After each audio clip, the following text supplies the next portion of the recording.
अस्सलामु अलैकुम वरहमतुल्लाहि वबरकातुहू। मोहतरम नाज़रीन, जैसा कि आप जानते हैं कि 26 जनवरी हमारे मुल्क का एक अजीम दिन है, जिस दिन जमहूरियत का जश्न पूरे मुल्क भर में मनाया जाता है। आइए हम इस मौके पर कुछ अहम बातें दस्तूर हिंद के ताल्लुक़ से, कॉन्स्टिट्यूशन ऑफ इंडिया के ताल्लुक़ से जानते हैं। All India Muslim personal law board ने अपने सोशल डिस्क पर एक बेहतरीन मजमून आर्टिकल इस सिलसिले में जारी किया है। उसमें से कुछ अहम बातें मैं आपको बताना चाहता हूँ।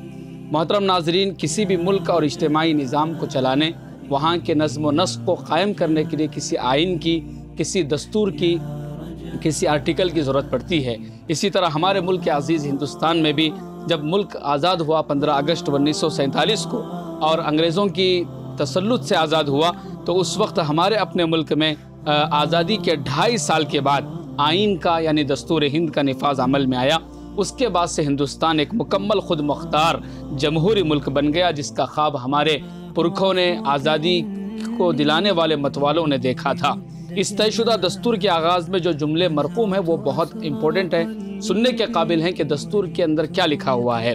अल्फाज ये हैं कि हम हिंदुस्तानी अवाम तजवीज़ करते हैं कि इंडिया एक आज़ाद यानी फ्रीडम के साथ, समाजवादी यानी सोशलिज़म के साथ, जमहूरी यानी डेमोक्रेसी के साथ हिंदुस्तान की हैसियत से वजूद में लाया जाए, जिसमें तमाम शहरियों के लिए समाजी, माशी, सियासी, समाजी यानी सोशलिज़म, माशी यानी इकनॉमी, सियासी यानी पॉलिटिकल, इंसाफ, आज़ादी ख़याल, इजहार राय, आज़ादी अक़ीदा व मज़हब व इबादत, मवाक़े और मेयार की बराबरी, इनफरादी तशख़्ख़ुस और एहतराम को यकीनी बनाया जाएगा और मुल्क की सालमियत व एकजहती को कायम व दायम रखा जाएगा। ये दस्तूर हिंद का खुलासा है, शॉर्ट है उसका।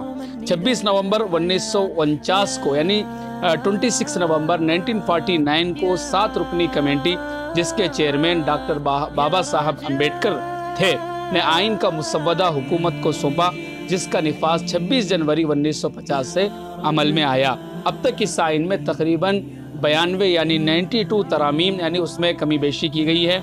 आइन साजी के अमल में दूसरे अराकीन के साथ साथ मुसलमान अराकीन ने भी हिस्सा लिया, जिनमें खासकर मौलाना अबुल कलाम आज़ाद, बैरिस्टर आसिफ अली, ऐसे ही खान अब्दुल गफ्फार खान, मोहम्मद सादुल्लाह, अब्दुल रहीम चौधरी और बेगम एजाज़ रसूल और मौलाना हज़रत मोहानी के नाम शामिल हैं। इस दस्तावेज़ात पर यानी कॉन्स्टिट्यूशन ऑफ इंडिया पर मौलाना हज़रत मोहानी के अलावा सभी अराकीन असम्बली ने दस्तखत किए हैं। असम्बली का आखिरी इजलास 24 दिसंबर 1949 को मुनाकिद हुआ, जिसमें डॉक्टर राजेंद्र प्रसाद को इत्तेफाक राय से इस मुल्क का पहला सदर जमहूरिया यानी फर्स्ट प्रेसिडेंट ऑफ इंडिया बनाया गया। भारत के आइन की खुसूसियत ये है कि यह दुनिया का सबसे तवील आइन यानी सबसे बड़ा कॉन्स्टिट्यूशन है। इस आइन के अंदर 395 दफ़ात यानी 395 इसके आर्टिकल्स हैं और 22 अबवाब हैं यानी 22 चैप्टर्स हैं इसके, और 12 ज़मीमें इसके अंदर मौजूद हैं।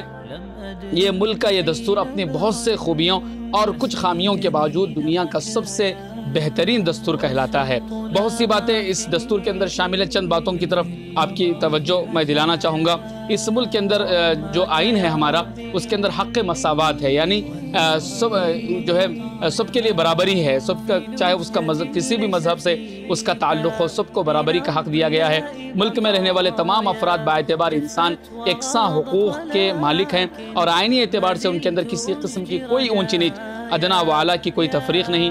हुकूक़ व इख्तियारात में किसी को किसी पर कोई फ़ौक़ियत नहीं है, जैसा कि आइन के दफ़ा यानी आर्टिकल 14 और 15 में कहा गया है कि ममलिकत किसी शख्स को मुल्क के अंदर कानून की नज़र में मसावात या क़वानीन के मसावियाना तहफ़्फ़ुज़ से महरूम नहीं करेगी। ऐसे ही हक़ आज़ादी हासिल है। हक़ मसावात के साथ साथ एक जमहूरी आइन के लिए भी लाजमी है कि वहाँ के रहने वाले मुख्तलिफ़ किस्म की आज़ादी के हामिल हो। चुनांचे आर्टिकल के दफ़ा 19 से लेकर 22 तक यानी 19 से 22 में लिखा है कि ममलिकत के तमाम शहरियों को हक़ हासिल होगा ममलिकत के हर हिस्से में यानी मुल्क के हर हिस्से में तकरीर और इजहार की आज़ादी का, और ऐसे ही अमन पसंद तरीक़े से बग़ैर हथियार के जमा होने का, अंजुमने और यूनियन के कायम रखने का, भारत के सारे इलाक़े में आज़ादाना नक़्लो हरकत करने का, بھارت کے کسی بھی حصے میں بود و باش یعنی رہنے کی آزادی ہر ایک کو حاصل ہے۔ یعنی ایسا نہیں کہ فلاں ریاست میں والا وہاں پیدا ہوا اسی ریاست میں وہ رہے، نہیں، بلکہ ہندوستان کے جس کونے میں چاہے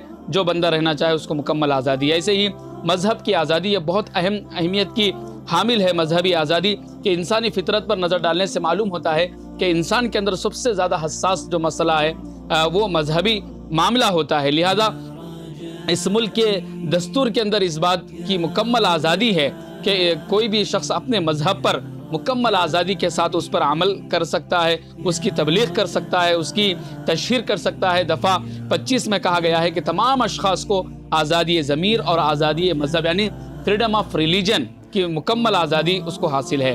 ایسے ہی ثقافتی اور تعلیمی حقوق ہے۔ ہمارا ملک مختلف تہذیبوں کا امین اور مختلف تعلیمی نظریات کا گہوارہ ہے، اس وجہ سے یہاں اس بات کی شدید ضرورت تھی کہ تمام لوگ اپنی تہذیب و ثقافت کی حفاظت کر سکیں۔ چنانچہ دفعہ 29 میں آرٹیکل 29 میں کہا گیا کہ بھارت کے علاقے میں یا اس کے کسی بھی حصے میں رہنے والے شہریوں کے کسی طبقے کو جس کی اپنی جداگانہ یعنی الگ زبان ہو، رسم الخط اس کا الگ ہو یا ثقافت ہو، اس کو محفوظ رکھنے کا اس کو مکمل اختیار حاصل ہے۔ آئین کی دفعہ 30 میں بھی کہا گیا کہ تمام اقلیتوں یعنی مائنارٹیز کو خواہ وہ مذہب کے نام پر ہو یا زبان کے نام پر اپنے پسندیدہ تعلیمی ادارے یعنی جو ہمارے دینی مدارس چلتے ہیں یا جو انجمن جو تنظیمیں وغیرہ کام کرتی ہیں، یہ سب آرٹیکل 30 کے تحت ہی آتی ہیں۔ ایسے ہی جائیداد کا حق حاصل ہے،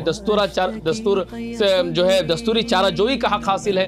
ایک کوئی بھی آزاد انسان، ایک عام انسان بھی اپنے حق کو حاصل کرنے کے لیے ملک کے اپنے ریاست کی ہائی کورٹ یا ملک کی سپریم کورٹ تک وہ جا سکتا ہے، اس کو مکمل حق حاصل ہے۔ لیکن ان سب کے باوجود بھی ظاہر ہے کہ دستور پر عمل آوری اس وقت ممکن ہے جبکہ حکومتیں صحیح معنوں میں قوم و ملت کی خدمت کے جذبے کے ساتھ رہتی ہوں۔ لیکن افسوس کی بات یہ ہے کہ ہمیں ہندوستانیوں کو اور ہم لوگوں کو ہمارے جو فنڈامنٹل رائٹس ہیں، ہمارے جو کانسٹیٹیوشنل رائٹس ہیں، وہ ہمیں اس کا علم ہی نہیں ہے۔ ہر انسان کی ذمہ داری ہے کہ وہ اپنے حق کو پہچانے۔ اس وقت ہم کروڑوں مسلمانوں کا سب سے بڑا جو المیہ ہے وہ یہ ہے کہ ہمیں دستور و آئین سے متعلق بالکل معلومات حاصل نہیں ہیں۔ ہمیں اس بات کا پتہ ہی نہیں ہے کہ بحیثیت شہری اور مسلمان ہونے کے بھی ہمیں کیا کیا حقوق اس دستور نے دیے ہیں، ہمیں اس کی خبر ہی نہیں ہے کہ آئین نے ہمیں کیا دیا ہے اور ہمیں کیا مراعات دی گئی ہیں۔ چنانچہ کم سے کم 26 جنوری کو اس بات کی جو ہے ذمہ داری ہے ہماری کہ ہم اپنے دستور کا مطالعہ کریں، اس کے آرٹیکلز کا مطالعہ کریں تاکہ ہمیں اپنے بنیادی حق کے بارے میں پتہ چلے۔ اسی پیغام کے ساتھ میں اپنی بات کو ختم کرتا ہوں۔ شکریہ، جزاکم اللہ خیرہ۔